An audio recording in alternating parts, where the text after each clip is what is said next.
Tenali market సెంటర్లో వామపక్షాలు ప్రజా సంఘాల ఆధ్వర్యంలో రాస్తారోకో. తెనాలి మండలం హాఫ్పేట గ్రామంలో పట్టపగలే చోరీ. ఐతనగర్లో ఉచిత క్యాన్సర్ శిబిరానికి విశేష స్పందన.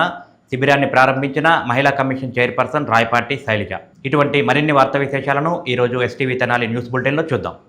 పరీక్షలు ఏవైనా ఫలితాల్లో నెంబర్ 1 వివేక. 2026 ఐఐటి జేఈఈ అడ్వాన్స్డ్ పరీక్షా ఫలితాలలో జాతీయ స్థాయి ర్యాంకులు సాధించిన వివేక విద్యా సంస్థల విద్యార్థులు. Star Srinidhi Secure your future, save it right.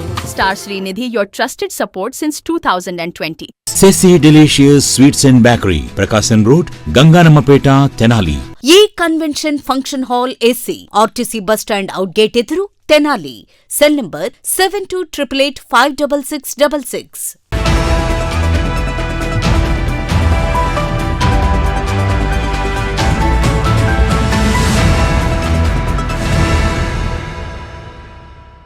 Hello అండి, అందరికీ నమస్తే. ఇవాళ ఎస్టీవీ తెనాలి న్యూస్ బులెటిన్కి స్వాగతం. తెనాలిలో ఉచిత క్యాన్సర్ నిర్ధారణ పరీక్షా శిబిరాన్ని మహిళా కమిషన్ చైర్పర్సన్ రాయపాటి శైలజ మంగళవారం ప్రారంభించారు.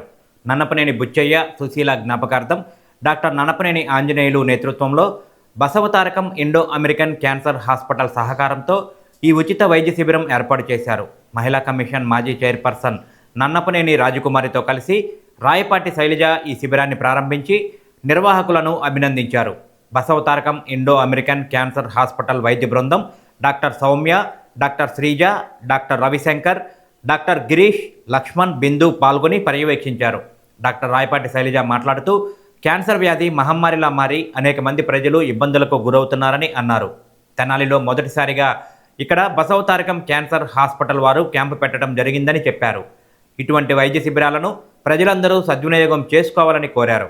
నన్నపనేని రాజకుమారి మాట్లాడుతూ ఐతనగర్లో మహిళల కోసం మంచి కార్యక్రమం ఏర్పాటు చేశారని నిర్వాహకులను అభినందించారు.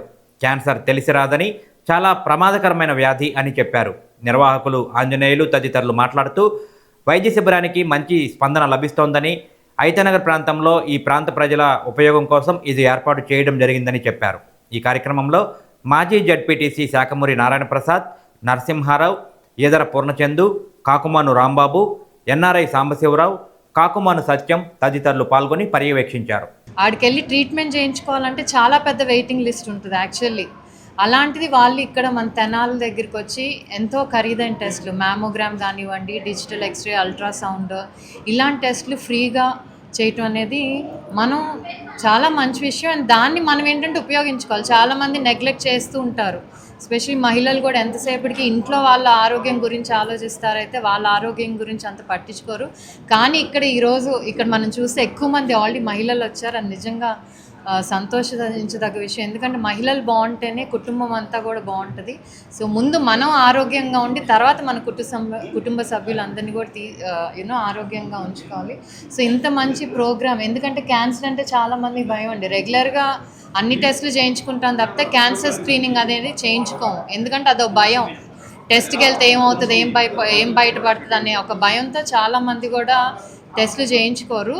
సో ఎలాగైతే ప్రభుత్వం ఆరోగ్యం ఇదంతా కూడా మన డోర్ స్టెప్కి సంజీవిని స్కీమ్ స్టార్ట్ చేసి 74 టెస్ట్ వరకు డోర్ స్టెప్ దగ్గర చేస్తూ ప్రివెంటివ్ హెల్త్ కేర్ మీద ఎక్కువ గవర్నమెంట్ ఆ విధంగా వర్క్ చేస్తుంది.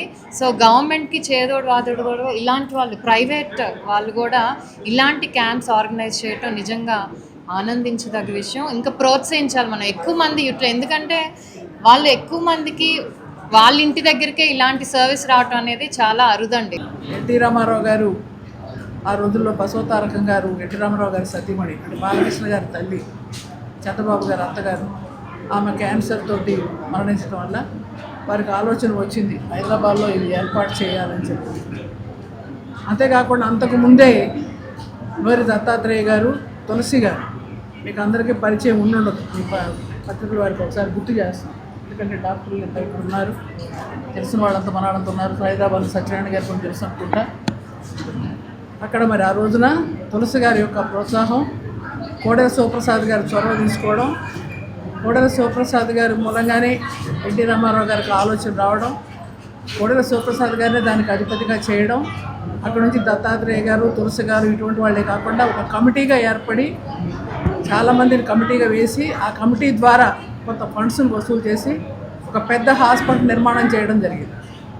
అది తర్వాత కాలంలో మన బాలకృష్ణ గారు ఆ హాస్పిటల్ని ఎంతోమంది రోగులకి సేవ చేస్తూ అక్కడికి వచ్చిన వాళ్ళు అంటే బసవతారకం హాస్పిటల్కి వచ్చిన వాళ్ళకి వైద్యమే కాకుండా వాళ్ళ సహాయకులుగా వచ్చిన వాళ్ళకి కూడా సహకరిస్తూ వాళ్ళకి భోజన సదుపాయాలు అవన్నీ కూడా ఏర్పాటు చేస్తూ, అంతేకాకుండా ఆనాడు ఎన్టీ రామారావు గారు కానీ తర్వాత ఇప్పుడు చంద్రబాబు నాయుడు గారు కానీ రోగులకి ఉచితంగా వైద్యం చేసేదానికి ఆరోగ్యశ్రీ నుంచి దానికి కూడా కొంత మినహాయింపులు ఇస్తూ ఎంతో సహకరిస్తున్నారని చెప్పడానికి నేను మీ అందరికి పత్రికాముఖంగా తెలియజేస్తాను.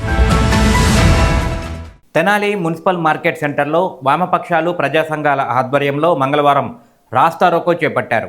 పెరిగిన పెట్రోల్, డీజిల్, గ్యాస్ ధరలు తగ్గించాలని డిమాండ్ చేస్తూ కేంద్ర రాష్ట్ర ప్రభుత్వాలకు వ్యతిరేకంగా నినాదాలు చేశారు.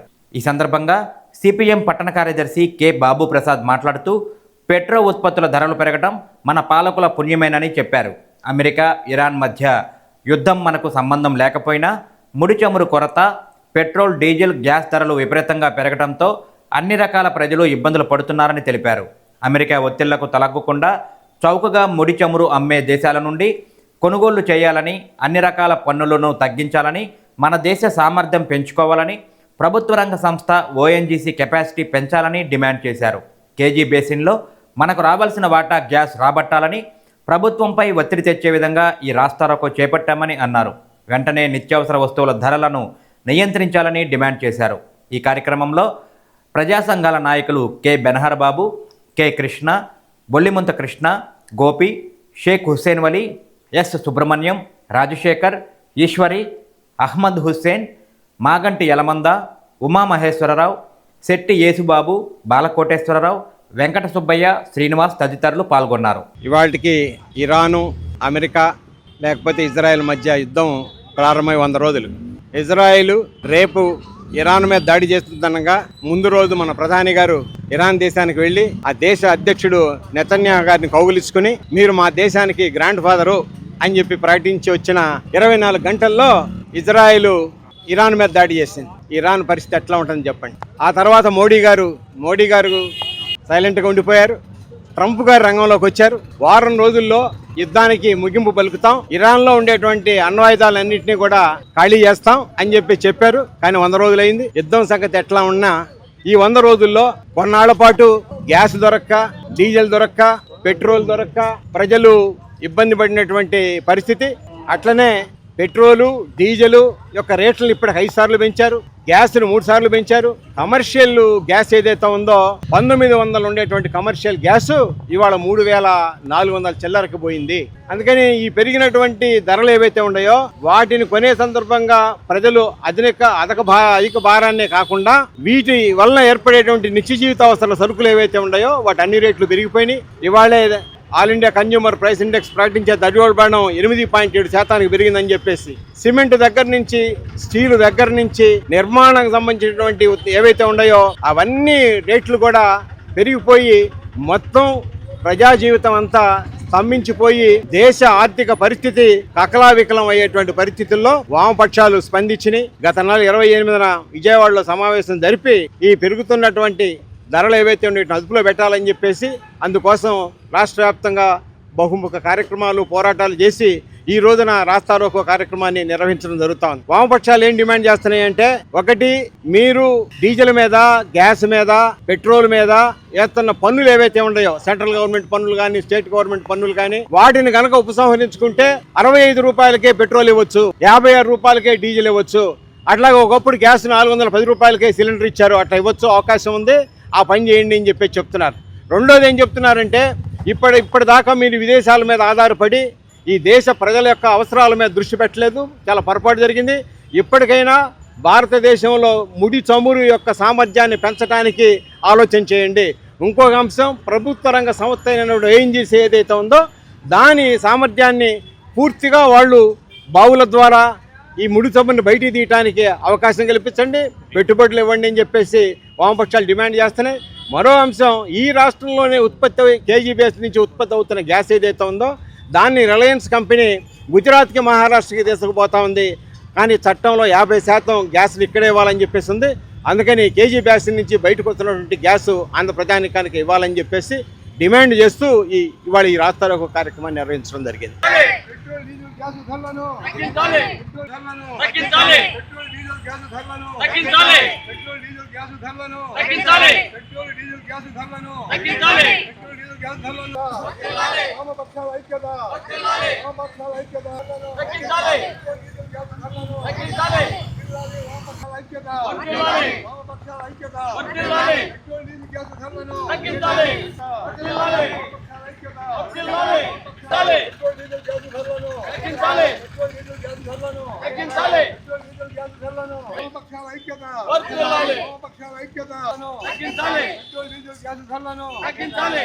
వామపక్షాల ఐక్యత తగ్గించాలి. వామపక్షాల ఐక్యత తగ్గించాలి. వామపక్షాల ఐక్యత తగ్గించాలి. పెట్రోల్ డీజిల్ ధరలను తగ్గించాలి. పెట్రోల్ డీజిల్ ధరలను. తెనాలి మండలం హాఫ్పేట గ్రామంలో పట్టపగలే చోరీ జరగటం కలకలం రేకెత్తించింది. గ్రామానికి చెందిన కిరణ్ అనే వ్యక్తికి చెందిన ఇంట్లోని వారు డ్వాక్రా పని నిమిత్తం బయటికి వెళ్ళి తిరిగి వచ్చేసరికి ఓ వ్యక్తి ఇంట్లో నుండి బయటికి వస్తుండగా ఎవరని ప్రశ్నించారు. ఫ్యామిలీ మెంబర్ సర్వే కోసం వచ్చానని చెప్పిన అతడు అక్కడి నుండి దూరంగా ఆపి ఉన్న కారులో పరారయ్యాడు.